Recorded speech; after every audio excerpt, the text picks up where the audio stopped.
One of the main questions that people have been asking lately, or people were asking, is whether or not Activision-Blizzard will be, mega restructured or heavily restructured after the takeover by Microsoft. If I tell you what happens, it won't happen. For a long time, it was the main belief of Microsoft that they didn't want to, go in and tell people what to do or how to do it. They just wanted you to come under their wing, make them money, and then call it a day and do what you do well. However, we had, for example, the Redfall situation recently, which after that all occurred, even though I don't think it's nearly like the worst game of last year, or like some people say it's one of the worst games I've ever played, I just think it's a pretty uninspired looter shooter that really wasn't going anywhere. Besides that, though, Microsoft said that they could have stopped that from getting as far as it did, and they were going to, in the future, try to stop games from not being as polished or, etc., and saying, hey, we're going to cut our losses earlier on rather than later.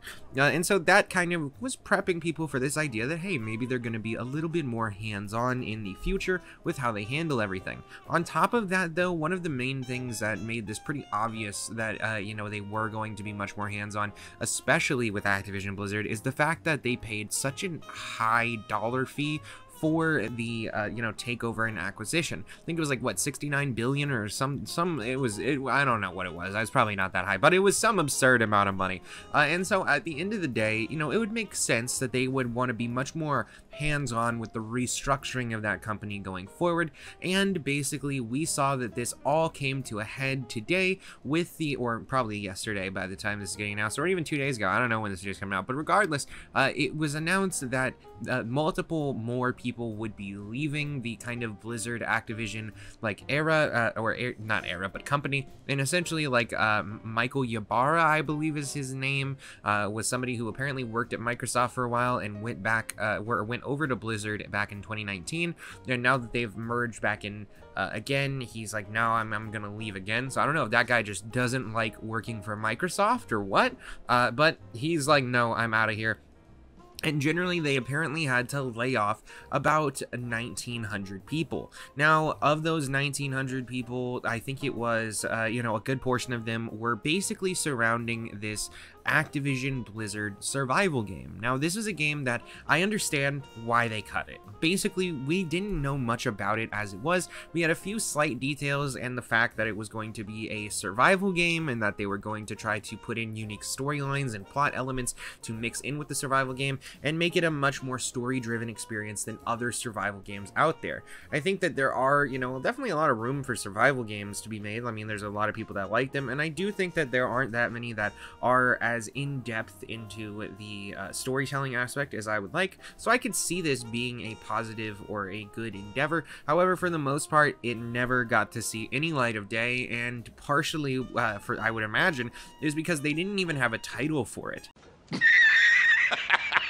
So seemingly this was a pretty big idea that they were calling people in like as of a year or two ago to try to, get people onto the team to build out this game, and they didn't have a massive like idea of what they were going to do with it or how they were going to do it and what the title was going to be.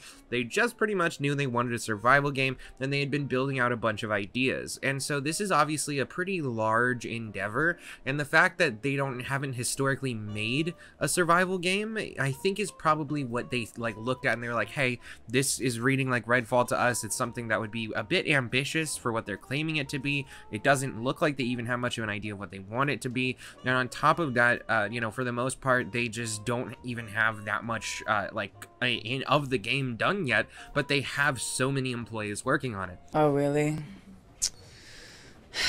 That sucks. So apparently they have laid off, those employees and are shifting some of that team over to other games that they are working on building out. My guess is that they probably had some other games that weren't as large of endeavors or as expensive of endeavors that they probably shifted their resources over to.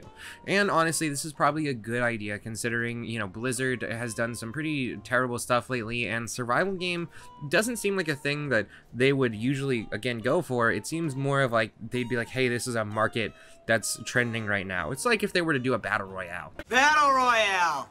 I don't know. What do you guys think? Do you think that this was a smart decision from Microsoft, or do you want them to go back to being like more hands-off with their approach? What do you think is going to like happen going forward? Do you think this will put off other companies from selling to Microsoft? Let me know in the comments down below. Besides, you can follow us here for more gaming content or Smokin sessions for movie content. And besides that, guys, I will see you all in the next one.